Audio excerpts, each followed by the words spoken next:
Hello, thank you for clicking on this video. This video is going to be a little bit different. I'm going to give a brief update about the project that I'm still working on, which is that CD of original songs, some original songs by my dad, Jerry Marshall Wilson. And if you've been following this channel and different uploads and singles that I've released, then you know that I have about one more, which is Beyond This Veil of Tears, one of my favorites, if not my favorite, of his songs. And it really has to do more with the melody of that song. It does have great words, but I find the melody kind of haunting. And so I really want to do a good job, or the best job that I can with this one. I think I mentioned in the last video that I'm considering featuring harmonica and piano in that song. I've been playing around with some things on a classical guitar. I have a couple of classical guitars. Some people call them catgut guitars, even though they have nylon strings. They don't have catgut strings on them. And I think it was Thursday I experimented with the song. Pap and I sang it in B flat. I'm probably going to record it in C major, and then perhaps in the middle of the song, before the beginning of the second verse, I may modulate, as they call it. I may go from C major, I may raise it a couple of frets into D major. But I experimented with different ways of playing the lead on that classical guitar. I did find one particular lick that I really like. If it weren't kind of a little too cumbersome in here, I'm sitting in my little control studio, or control room, I guess you'd say, from my studio. If it weren't for that, I'd show you the one lick that I've come up with that I like, or that I found, rather, kind of in an odd location on the neck of the guitar. Maybe some other time I'll show you that, but I'm hoping to build the rest of what I come up with around that particular note. I know from a previous recording that I made of an original song that I wrote, which is called No Place for My Love, that piano, harmonica, and classical guitar mesh really well together. They just sound good together. They go naturally together. By no means did I discover that on my own. If you think about it, the majority of Willie Nelson music, that's what you've got. You've got Willie on the classical guitar. You have his incredible harmonica player, and I don't know his name, but just a great harmonica player. And then actually Willie's sister played piano on a whole lot of his albums and in a lot of his live performances. I'm not sure why. To me, I could be totally wrong, but to me the nylon strings, they have a sound that's closer to a piano sound than your regular steel string guitar that I play most of the time and that Pap always played. Not to say that a regular acoustic guitar will not go with a piano, but somehow a nylon string guitar, a classical guitar, and a piano just seem to really go well together. I won't say they harmonize. Some people will say, oh, that really harmonizes. Well, it doesn't harmonize unless you're playing harmony notes. You might be playing lead on the piano and lead on the guitar, but they just somehow blend nicely together. Anyway, that's a little bit about my tentative plans for that song. And hopefully I'll have that song finished, or at least some version or some draft of it finished before the end of the summer. Now the title of this video is about reverb, so I promise I will get to that.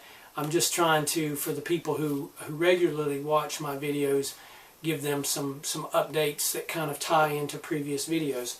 I just got this a few days ago from the Library of Congress. I haven't opened it. It is another copyright claim that I submitted to them for one of Pap's songs. I'm not sure which one, because some of them they've been holding for a while before approving. You always get this blank page, which is kind of interesting. I don't think it's necessarily something that you have to keep, but I always keep it anyway. It just has my name and address on it, and it says correspondence : yes. Not sure what that means. It does say certification there, but I always just hang on to that. This is the actual certificate. There's another kind of mostly empty page, name and address, but here's the actual certificate. Has the little seal on there. And it's got the registration number on there. This is for I'm Not the Servant I Should Be. So this is a song that they have held for a long time. The year of completion says 1975. First publication date is the date that I released it. If you go to the Paul Wade Wilson YouTube channel, you'll see that that was released on January 1st, which happens to be my birthday, 2021. So that's when they listed the publication. And it has Pap's information on here, you know, his full name, that he created the lyrics and melody, and that he was a citizen of the United States. He was born in 1937. He died in 2016. And it has at the bottom that I have the rights by inheritance. A couple of reasons that they held this one for so long. I think I mentioned in a prior video that I thought that if you publicly performed a song or recorded it, it was considered published. So this song had been recorded on a reel-to-reel. It also had been recorded on a cassette, and it had been performed on the radio. Well, I'm not sure about that, performed on the radio. Maybe not. I've never heard Daddy and Ray sing this song. So I know Dad wouldn't have sung it as a solo on the radio, so I'm not sure about that. So back to the cassette and the reel-to-reel. Yes, it was recorded. One time it was Pap and my mom singing it. Another time, that was the cassette in 1981. And then on the reel-to-reel, it was just Pap singing it by himself, probably while he was just sort of working with the song. Well, as I mentioned in a previous video, I learned that that would count as publishing of the song, publication of the song, after 1978. But prior to 1978, it had to be distributed and for money. Someone had to buy it from you. It wouldn't matter if you made recordings and gave them away, or you made recordings and you simply kept them for yourself. In order to be published, it had to be sold. So that I've learned, and that's the main thing that held up this granting of this copyright claim. And so I had claimed that it was published back in the 70s when the reel-to-reel recording was made, but they just changed it to January 1st, 2021, which is when I released it. Another thing that kind of held it up was a really nice gentleman working there. I believe his name is Adam, and he and I had a lot of communication back and forth where he wanted to know, did I come up with the arrangement of the song? And I kept explaining that no, I did not. And he had certain questions about, well, what about the piano and what about the guitar? And I told him, I said, you know, if you need to cite me as the arranger of this song in order for this copyright claim to be granted, that's fine. But in my way of thinking, no, I did not arrange this song. I'm not the arranger of the song, just because I may have told the piano I wanted it to play certain notes in certain places. Because all the notes on the piano, all the notes I played on the guitar, were simply the notes of the melody. You know, they might have a few little variations or little additional things thrown in there, but overall it's still just the melody of the song. When I think of somebody being cited as an arranger, there needs to be some pretty substantial changes. For example, if you've ever heard the Louvin brothers, their version of This Little Light of Mine, Ira Louvin is cited as the arrangement, or having produced the arrangement or created the arrangement of that song, because it's completely different than how anyone had ever sung that song until then. So they did not put me on here as the arranger, which is what I actually wanted. There was another song that they did put me down as arranger, and that was for See the Salvation of the Lord. And I understand why they did that, because there was the part at the beginning that was sung in Hebrew, and I did come up with sort of all that. Pat didn't come up with that. The real main part of the song, I considered that almost like a preface to the song, an introduction to the song. The real main part of the song, obviously, he came up with both the music and the words. When I sent it to the Library of Congress, I should have just kind of chopped off that part, that beginning part. but it was easier just to send them the recording that I had, which included that. And so Pap is still credited on that song as the composer of the lyrics and the melody, and I'm listed as having created the arrangement, which is true of the first part, but not really of the last part. Anyway, enough about that. So got another one of those. I'm not sure how many that leaves that they still have that they're processing. I think they're still processing Let Me Live for God. And it does seem to go slower when they're older songs like that, and Let Me Live for God is another older song, early 70s, late 60s, somewhere in there. I did not say it was published this time, so hopefully that should speed it up. Speaking of speeding things up, when I made the last video where I walked up the creek and shot that, I said that Let Me Live for God was released the night before. It wasn't released, and the last time I checked, it still hadn't been released. And the hang-up was the photo. I took a photo of the old page of lyrics where Pap had written it out in pencil, and because we didn't sing it exactly word for word the way that it appeared in that picture, they rejected the picture. This has nothing to do with the Library of Congress. This is just CD Baby, which is in charge of releasing the song. So I went back and replaced, I just real quickly, as soon as I got the email saying it had been rejected, I just opened the case of the Dove and took a picture of the pick guard and sent it to them. And they did accept that photo, but it was still being processed. Maybe it's been released by now. I don't know. Hopefully.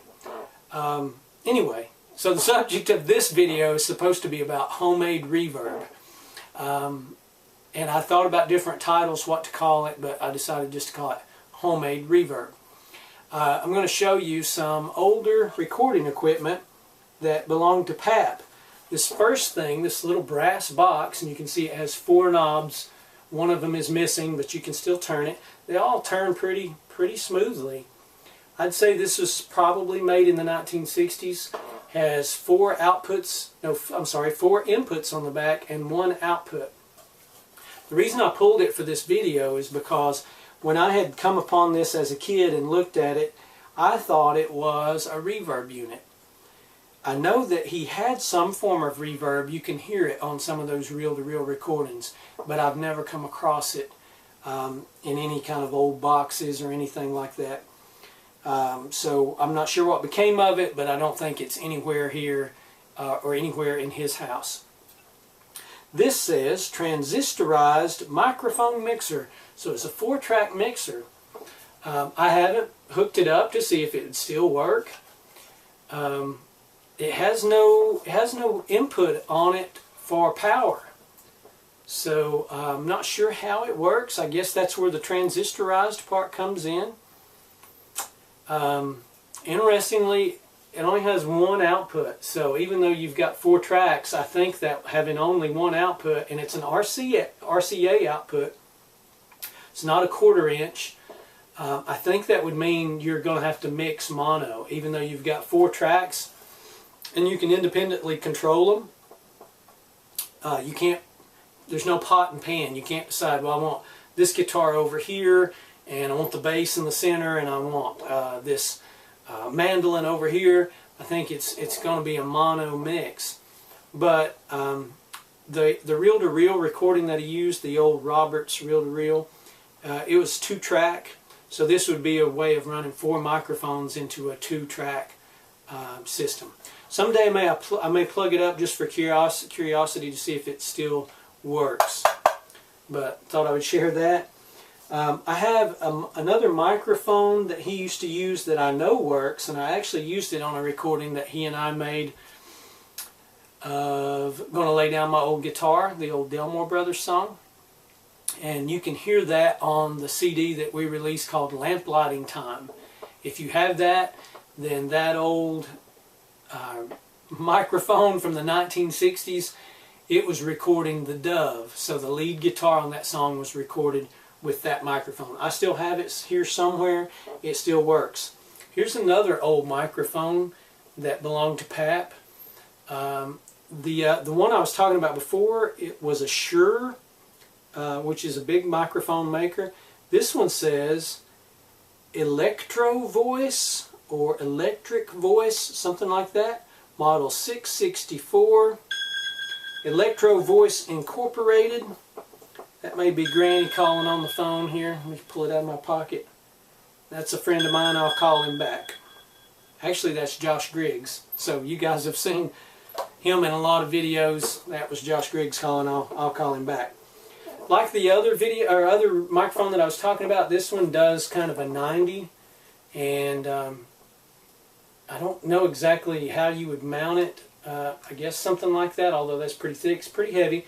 The windscreen on it is loose. It's come loose around the edges. Kind of has a little nail or something holding in the center. The bottom of it is interesting. It looks kind of like an XLR, if you know what an XLR input is. If this doesn't show up, I'll try to show a close-up of it. But an XLR has only 3 holes, and this has 4 holes. So there would be no way for me to test this, I don't believe, because I don't have any kind of microphone cable like that. Just wanted to share those little pictures, or pieces rather. Thought you might find it interesting. So what I'm going to talk about in this video is reverb. Some people love reverb, some people don't care for it. I love reverb. I think it adds depth to a recording if you use it correctly and you don't overuse it. I've been using it on this project. Some of them I have not used a lot of reverb on, and the slang or jargon that people use, they talk about a recording being either dry or wet. So the more reverb that it has, the wetter the sound. The less reverb that it has, like if it has none whatsoever, then it's dry. It's just the dry sound, the dry signal, the natural sound. Now I think that's good sometimes, but I think reverb, it can let something ring, just like if you were singing in a canyon or a valley or whatever. It can also pick up quieter sounds and kind of boost that up and make it have more reverberation, hence reverb. Anyway, I like reverb. Some folks still use it a lot. One band that I was really crazy about in sort of the early 2000s is called the Fleet Foxes. They use a lot of reverb. Someone on the internet said it's the old F-style reverb. I'm not sure what that means. I guess I could look it up. But the reverb on that first album that they released, like the song Blue Ridge Mountains, I think is the name of the song, that reverb just makes the song so beautiful to me. This is a little bitty reverb unit. This is made by Alesis. This is the Nanoverb. I ordered a sort of a studio pack years ago that had an old 8-DAT recorder in it. Of course, it was new at the time. 8-DAT, and it was like a whole, everything you needed. It had the mixer. I don't think it had the speakers, maybe. It had the mixer, the amp, it had this reverb unit. It had a little compression unit just like this, which I never figured out really how to use. Prior to that, I had a MIDI-Verb 4, which is about 4 times as long, made by Alesis. That MIDI-Verb 4 had, gosh, maybe 100 to 200 different types of reverb on there. It also had some chorus and delay and stuff to choose from. This one has 3 hall reverbs, 3 room reverbs, and 3 plate reverbs. It also has a delay and a flange and a chorus, which I never use. A hall and a plate. Hall, I guess, is more of an auditorium sound. A plate reverb, I'm not sure what that actually means, but I like both hall and plate reverb. It depends on the type of song. Room reverb I rarely use because most of the time I don't want it to sound like someone's singing just in a room like this or playing guitar or whatever. Now, finally to what this video is actually about. Someone once told me, and it's going to be a 50-50, it was either Pap that told me this or it was Wade Powell II that told me this. And this is something that after I finished with this video I'm actually going to research. I should have probably researched before the video. But they told me that the first recordings that, and this would have been country music, I think, that featured reverb, the way they made the reverb was they ran a speaker down inside an empty septic tank. Now, hopefully this was a septic tank that's never been used, I would imagine. They ran a speaker down in there, and they ran a microphone down into the septic tank. So the artist is singing or playing, or maybe both. The sound is coming out inside the chamber of that septic tank. Then the microphone is hearing that echoey sound inside the empty septic tank, and then there's your reverb. So you can make reverb in a sense without any kind of electronic device, other than, of course, you got to have a microphone and a speaker, but you don't have to have a reverb unit. One of my favorite bands, I would say, in my opinion, a lot of people would disagree with this, but one of the very top bluegrass bands of all time, at least top 5, if not top 3, in my opinion, was a band called the Nashville Bluegrass Band. And Pat Enright and Alan O'Brien were the two singers. Stuart Duncan also sang some too, and Roland White, the mandolin player. But the main two singers were those guys. And Alan O'Brien played the banjo. And you can probably, if I can find some video of him doing this, I'll put a link in the description. But I saw him do it many times, where he would be singing, they would be performing somewhere, and then as he's singing, he would tilt the banjo, the body of the banjo, up underneath his voice. And the first time or two I saw that, I thought, what in the world is he doing? I thought maybe the strap was kind of cutting into him. It's just getting heavy, because the banjo can be heavy, and you're trying to really sing out. He mostly sang the high tenor, so maybe he's just trying to take a little pressure off of his diaphragm there. And then maybe it was Pap said, you know, I think he's getting some kind of reverb through the head of his banjo. And I thought, huh. Well, one day we were up at Wade Powell's, and we were recording, and it was not a real big recording studio, and there were instruments lying around on the ground. And Little Wade, it could have been, I think it was Little Wade, it could have been just some old banjo that was just in that studio, but I think it was probably Little Wade's banjo. And it was laying on the floor, and I was sitting down playing my guitar, and I stood up and reached across to get something, and it could have been a tuner, it could have been a guitar pick, it could have been a drink of water, I don't know, you know, a bottle of water or something. But I reached across as I was talking, and as I was talking, I heard my voice echoing in the head of the banjo, even though it was on the floor and I was standing up. And so I think that probably confirmed Pap's theory that that's what Alan O'Brien was doing. Maybe the sound system, you know, that the sound guy was using didn't have any reverb. Maybe he wanted reverb on those high ringing tenor notes, and so he was just going to get it out of his banjo. So I thought I would share those two examples of homemade reverb, meaning reverb without a reverb unit. Now when you get into a reverb unit like this, like the little one I showed you, that Alesis, or the bigger one, the MIDI-verb that I used to have, which something happened to it, it quit working. I also borrowed one of those from my Uncle Henry, who played guitar with Pat. Both of those stopped working. I'm not sure if lightning got it or what, but that's why I've been using the little one.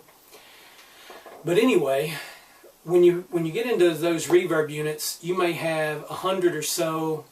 This one not near that much. You know, this one like 9 different reverbs. But when you get into a bigger unit, you may have 100 or so that are already programmed for you. But then you may have 100 or 200 empty slots where you can set the parameters of your own reverb.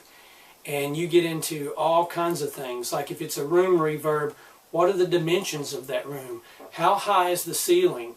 All these kinds of things. Believe it or not, it even gets into, like with a hall reverb, is it a dark hall or is it a lit hall? Now I don't know how to take that other than literally that, is it dark like the lights are out or the lights are on? How that can affect sound waves, I don't know. Maybe it means something else. Maybe somebody will comment and say, yeah, don't be ridiculous. It's not about the presence of actual light. Well, I don't know what it's about. There's all these parameters that you could set. Now, if you were a really smart person and you could do a lot of math in your head and you had a lot of time to play around with that, you could create your own unique reverb. I know some people do that are serious full-time professional sound engineers. They probably never even fool with what they call presets, you know, that somebody came up with at the factory. They do their own thing. I can't do that, so I've never created my own reverb using anything like that. But the other day I was doing some laundry, and I have an over and under washer dryer. Dryer on the top, washer on the bottom. And I was just kind of singing to myself as I was moving clothes from the washer to the dryer. And as I was singing, I hear reverb, like my voice is just going across a distant valley or something. And I realized the reverb is coming from the empty dryer. So I thought I would do this video and try to make some homemade reverb. I just heard my voice doing that. I didn't record it or anything. So in just a second, and I may have to take some clothes out of the dryer. I may have left some clothes in the dryer the other day. I'm not sure. That are dry, not sitting in there wet. I'm going to take this flip cam off this tripod. I'm going to stick it inside my dryer, and I'm going to stick my head in the dryer, or at least in the front of it, and I'm going to sing a little bit, and we'll see what it sounds like on this flip cam. So me putting the flip cam inside the dryer would be the equivalent of running the microphone down into the septic tank. Now, before I started shooting this, I did look on YouTube to see if there's anybody else trying to make some sort of homemade reverb. I did find a few videos. They were two of them were in a stairwell. You have natural reverb in a stairwell. Anytime you've ever walked through a stairwell and you've been talking, you've noticed the reverberation probably. And then I saw one, I believe, in a restroom. And that's another place you can get reverb, because there's all these hard surfaces, block, tile. You can get reverb in those places. If this actually works, I don't need it. I'm not dependent on it, of course, because I have better ways of making more controlled reverb. If this actually works, I would argue that it's easier, because who wants to tote equipment into a stairwell, and then you've got to go into a big building somewhere. And then who wants to be singing or recording in a bathroom? So, although I'll be in my bathroom actually, I have the dryer right here. It's handy. If I ever wanted to actually make a real recording using the dryer, from this spot where I'm sitting now in my control room, I would just need about a 40 or 50 foot maybe microphone cable to run a microphone back there. Of course, I'm not going to try that. I'm just going to stick this flip cam in this dryer and sing a little bit in it, and we'll see what the reverb sounds like. It may sound horrible, but we'll give it a shot.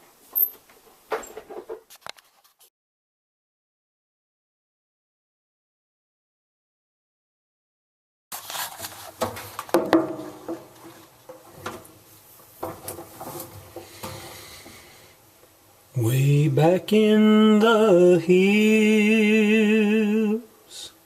where, boy, I once wandered, buried deep in her grave lies the girl that I love. She was called from this earth, a jewel for heaven, more precious than diamonds, more precious than gold. A jewel here on earth, a jewel in heaven. She'll brighten the kingdom around God's great throne. May the angels have peace, God bless her in heaven. They've broken my heart and they've left me to roam. When she was 16, we courted each other. She promised someday to become my sweet bride. So I bought her the ring to wear on her finger.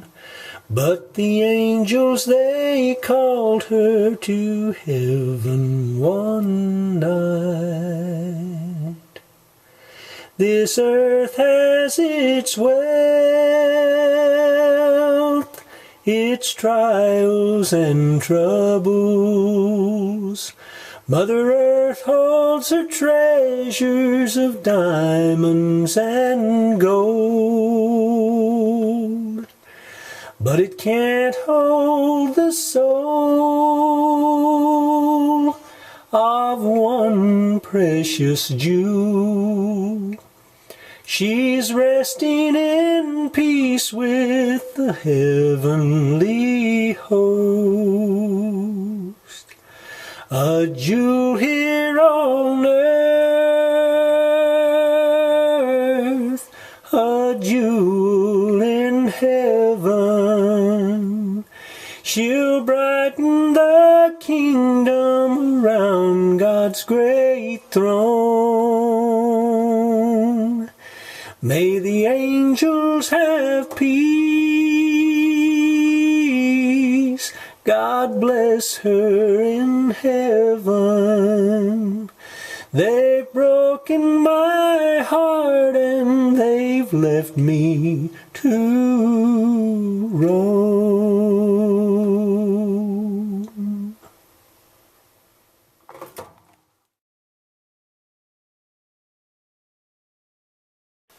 Well, there you go. I don't know if that was worth the wait, sitting through all that talk just to hear that. But who knows, maybe Kenmore brand dryers will start incorporating into their ad campaign that, hey, this is also a reverb unit, a bonus reverb unit that you get when you buy this appliance.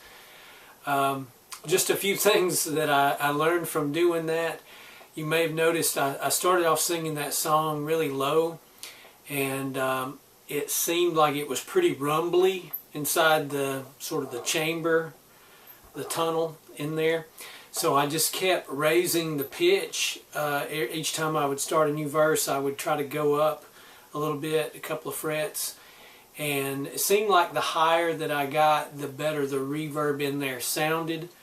So again, I'm not going to need to use that as a reverb unit, but if I did, I guess I would try to stick to things in a higher register seem to sort of activate the reverb in there a little bit better and not be as rumbly. The reason I stuck my hand in there also, when I started singing and I had the flip cam just sitting inside the dryer, I thought the vibrations of this may just kind of transfer directly into the flip cam with it sitting in the bottom of that cylinder, and it may just kind of ruin the sound. So I stuck an arm in there. It wasn't very comfortable, but I stuck an arm in there and just picked up the flip cam so that those vibrations wouldn't go directly into the bottom of the flip cam. You may have also noticed that I sang mostly with my head kind of in this direction. That seemed to be the sweet spot, at least to my ear hearing it live. I seemed to get more reverb by singing at that angle, kind of the lower left part, than I got when I was singing straight on. I think I did turn my head to the right once and sort of test that out, and I couldn't hear the reverb as well. So I think I went back to singing in this direction. Anyway, maybe you found some of that remotely interesting. When I was looking for the origins of that septic tank story that either Pap or Wade Powell had told me, which I'm wondering if it maybe wasn't the Dwayne Eddy water tank, that maybe as that story was handed down or told, that somehow that became septic tank rather than water tank. Or maybe someone truly did use a septic tank. I don't know. And I don't know where Pap or if it was Wade where they heard that. I'll ask Wade. He may have told me and forgot that he told me. But anyway, I'll see who it was that actually told me that. But when I was trying to find out more information about that, I came across a pretty cool quote about reverb that I'll put in the notes down below this video. You may agree with it if you're like me and you like reverb. If you're someone who doesn't like reverb, then you'll probably just be like, just get rid of reverb. Reverb is reverb's junk. That's kind of how I feel about chorus. My Uncle Henry, he went through a phase in the 80s where he liked to put a lot of heavy chorus on his electric guitar through his amp. You know, it was an effect. He kind of grew out of that and got to where he didn't like it, but I never could stand the sound of chorus. To me, it was, especially on an electric guitar, it just made it sound kind of out of tune, and it was not a natural sound. And while I think you can go overboard with reverb, if you've ever heard the Louvin Brothers song, You're Running Wild, which was a popular song and a beautiful song, and they did a great job, I do think it has excessive reverb. That was not a choice they made. I've been told that was a choice that Ken Nelson, the producer, made. It really did help, you know, the really high notes that they hit in that song, but it was just too heavy. The reverb was too heavy. But I feel like if you don't go crazy with reverb and you don't use it excessively, it is still a natural sound, because you know, if you're singing in a big open space, you do get a natural sound. The sound bounces off of things. Chorus is not natural. It probably has its use. I think it was originally designed for when you had sort of backup singers singing and you put a chorus effect on it, it could widen that sound and make it sound like more people. I think that was originally the purpose behind the chorus effect. But for some reason in the 80s in country music, everybody began applying it to electric guitars, and at least in my taste, I really don't care for that. Anyway, I'm rambling now, so it is time to shut up before I go down another rabbit hole. Suddenly in my mind I'm thinking about the etymology of the word chorus, which goes all the way back to the ancient Greeks and the plays, when the chorus would come out and they would sing and they would comment on something that's happening in the plot. So I don't think that has much to do with reverb, so I won't go down that rabbit hole. But thank you for watching, and if you do any recording at home and you don't have a reverb unit, now you know a way that you can get some reverb, because you probably do have a washer or dryer in your house, unless you just go out to a laundromat all the time. That rumbling, if you are singing lower, or the sound that you're getting is in that lower register, you could probably take some of that rumble out with some EQ. But then again, if you have that sophisticated level of recording equipment that you can control EQ, then you probably have some access to reverb and don't need to do it in a washing machine, a stairwell, or God forbid a septic tank or a bathroom or anything like that. But again, thank you for watching, and I don't know when my next video will be. It will be Hank Williams' birthday in September, so that may be my next video, or whenever I'm able to finish Beyond This Vale of Tears. Again, thanks for watching.